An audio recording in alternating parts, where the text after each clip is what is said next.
Hello la famille, j'espère que vous allez bien, que votre journée se passe bien. Bienvenue tout nouveau et j'espère que vous allez bien, vous aussi.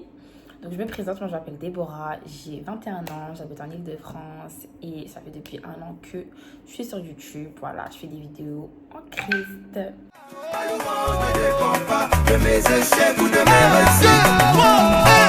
Je le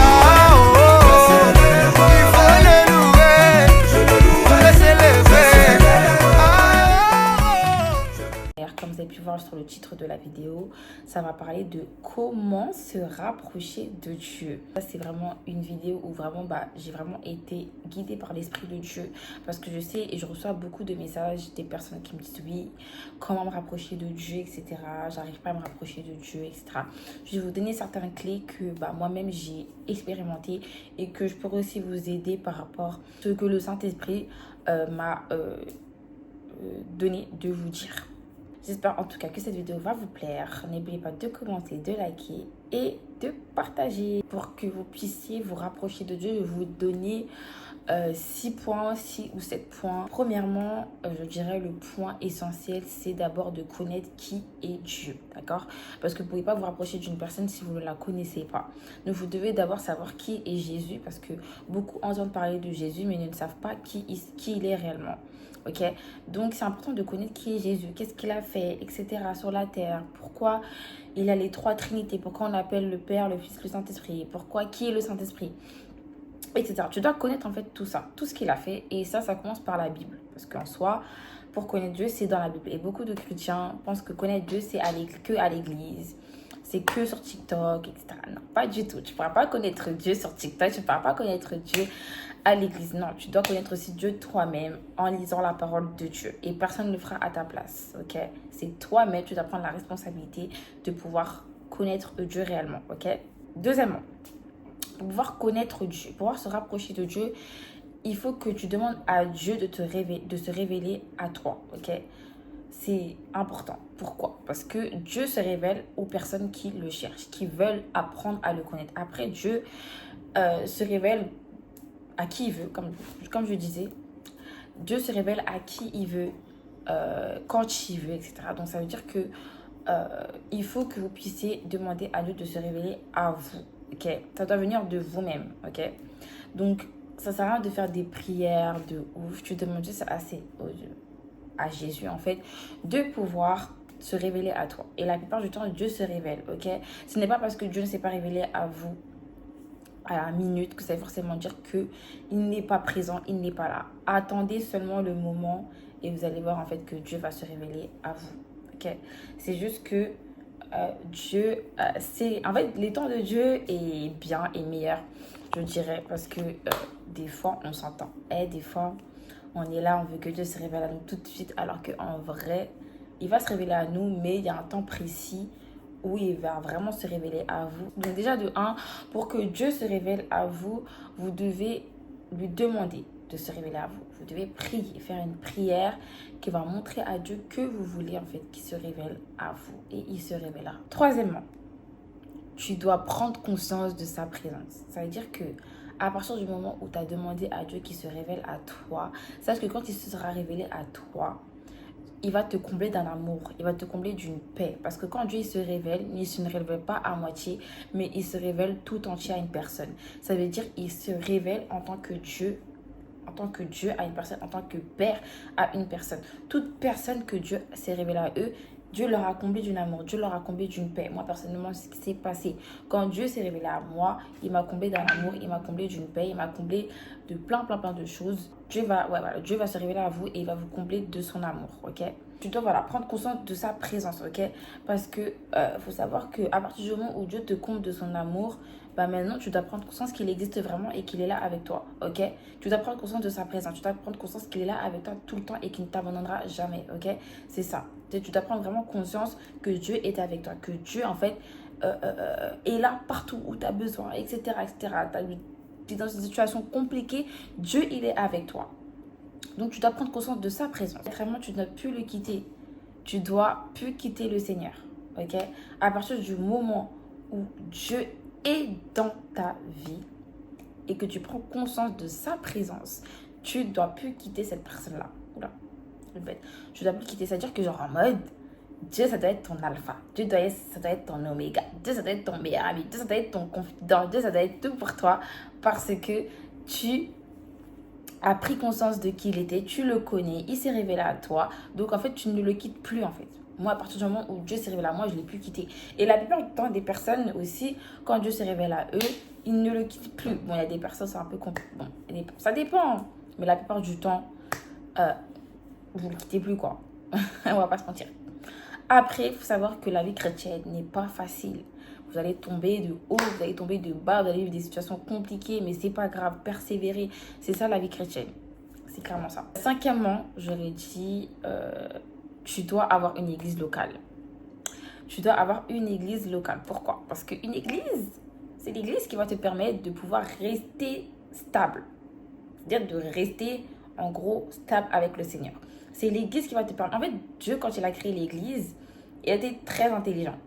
Franchement, je sais pas comment vous expliquer. C'est-à-dire que genre en mode, il sait que on a besoin de grandir, on a besoin... Il sait que quand il se révèle à nous, eh ben, on ne doit pas que rester seul, mais on doit aussi avoir des personnes pour nous aider à aussi grandir. Parce qu'à partir du moment où tu es arrivé au stade où Dieu s'est révélé à toi, où tu es conscient de sa présence, Dieu veut maintenant que tu puisses grandir. Ok? Et le but de Dieu, ce n'est pas de grandir à la maison, mais s'il a créé les bâtiments qui est l'église, c'est que Dieu veut nous voir grandir à l'église. Et il veut qu'on ait des mentors, des responsables, des leaders, etc. Parce que s'il a créé des apôtres, il a créé des prophètes, il a créé des docteurs, il a créé des pasteurs, ce n'est pas pour rien. Ok? Donc, les personnes qui prient à la maison, je ne dis pas que c'est pas bien de prier à la maison, etc. C'est bien, ok? Mais c'est juste que genre en mode, si Dieu a créé des apôtres, il a créé des pasteurs, il a créé des prophètes, ce n'est pas pour que tu restes à la maison en fait. S'il a créé ce genre de personnes et c'est pour nous aider à grandir, pour nous enseigner. Donc c'est pour ça que l'église locale, c'était très important parce que ça va te permettre d'être stable. Moi, depuis que j'ai à l'église, bah franchement, ça m'a permis d'être stable dans ma relation avec Dieu. Il y a des choses que, bah forcément, quand je serai chez moi, ce ne sera pas pareil que si je vais à l'église en fait. Et je trouve que l'église m'a beaucoup changé dans beaucoup de choses, vous voyez, genre vraiment. Et je sais pourquoi le Seigneur a permis que 3 ans après que je l'ai rencontré, je puisse trouver une église genre d'un coup comme ça, genre il savait déjà en fait. Et aussi la Bible dit que dans Actes chapitre 2 verset 42, il persévérait dans l'enseignement des apôtres, dans la communion fraternelle, dans la fraction du pain et dans les prières. C'est-à-dire que le but de Dieu, la volonté de Dieu, c'est que tu puisses partager des moments de communion fraternelle avec tes frères et sœurs en Christ, parce que l'église, c'est ce qui va te permettre. Désolée, on m'avait appelé, désolée. Donc je disais en fait que Dieu, si Dieu te permet que tu puisses avoir une église, c'est aussi partager des moments avec tes frères et sœurs en Christ. C'est d'avoir une communion avec eux. C'est de pouvoir, en fait, vous puissiez vous édifier, vous parler, etc. Bref, je vous jure, la communion fraternelle, c'est tellement bien. Parce que quand vous êtes en Christ, faut pas que vous vous sentez seul. Parce que si vous vous sentez seul, le diable va aussi vous ramener des mauvaises pensées. Il va aussi vous faire croire des choses. Il va vous faire tomber dans le monde. Bref, plein de choses. Et le but de Dieu, ce n'est pas que vous restiez dans un cercle seul avec Dieu et vous. Non, pas du tout. Dieu veut que vous soyez avec des personnes. Entourez-vous des personnes, etc. Parce que la preuve, lui Dieu qui persévérait dans l'enseignement. Ils étaient tous ensemble et ils persévéraient dans l'enseignement en fait. Aussi, j'aurais dit les fréquentations. C'est vrai que, on va pas se mentir, t'as des mauvaises fréquentations, ça va t'aider à te rapprocher de Dieu, bien sûr. Mais quand tu as des bonnes fréquentations, des personnes qui sont en crise, des personnes qui t'édifient, etc., ça va plus t'aider à te rapprocher de Dieu. Moi, je veux un conseil, c'est vraiment rapprochez-vous des personnes qui sont en crise, des personnes qui prient, des personnes qui vont à l'église, etc. Parce que même si vos amis, vous les aimez bien, vous aimez bien passer du temps avec eux, des personnes, les amis qui ne vous rapprochent pas de Dieu, vous aimez bien, vous les aimez bien. Mais à un moment donné, il faut prendre la décision de réellement suivre Jésus, en fait, de vraiment le suivre. Parce que c'est lui la clé, c'est lui... C'est lui en fait. Et Dieu, sachez que quand vous vous rapprochez de lui, il vous enlève toujours des mauvaises personnes, il vous ramène toujours des bonnes personnes, tout le temps. C'est-à-dire que vraiment, moi, depuis que je suis en Christ et tout, Dieu m'a enlevé beaucoup de personnes et m'a ramené des très bonnes fréquentations, des bonnes personnes, etc., qui m'ont vraiment aidé à évoluer, des personnes qui m'ont aidé à grandir, etc. Donc en vrai, un conseil, faites ça. Voilà, faites vraiment ça. Rapprochez-vous des personnes qui vont vous faire grandir avec Dieu, ok? Ensuite, pour vraiment vous rapprocher de Dieu, il faut vraiment que vous puissiez écouter des enseignements, des prédications, etc. Je vous conseille de ne pas écouter toutes les prédications, ok? Écoutez des prédications de votre église locale, c'est très important d'abord. Et aussi écouter des prédications qui genre en mode vont vous aider à grandir vraiment. Écoutez pas toutes les prédications de tout homme de Dieu parce que ça peut vous ramener de la confusion, ça peut vous ramener plein de trucs. Donc je vous déconseille de vraiment écouter tous les pasteurs, les hommes de Dieu, etc. Non, écoute 2-3 hommes de Dieu et écoute aussi des hommes de Dieu de ta maison spirituelle, c'est le plus important. Voilà, donc j'espère que j'ai à peu près tout dit par rapport au fait de comment se rapprocher de Dieu. Moi personnellement, c'est les clés que j'aurais dit, et si vous avez d'autres clés, n'hésitez pas. Donc voilà, et surtout aussi j'aimerais dire une dernière chose pour les personnes qui n'arrivent pas forcément à prier, parce que oui, il y a beaucoup de chrétiens qui n'arrivent pas forcément à prier, à avoir une relation avec Dieu, etc. Je vous conseille de mettre un réveil avec une heure précise. Moi, je sais qu'à chaque fois, je mets un réveil, par exemple, à 5h du matin, parce que moi, je suis du matin, j'aime bien prier le matin. Et bien, vous mettez un petit réveil et vous commencez à prier. Genre, vous mettez de 5h à 5h30, etc. Si vous voulez prier une heure, vous priez une heure.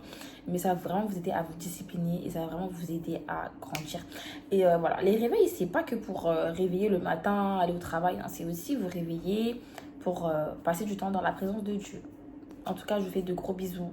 Et je vous remercie encore d'avoir regardé cette vidéo.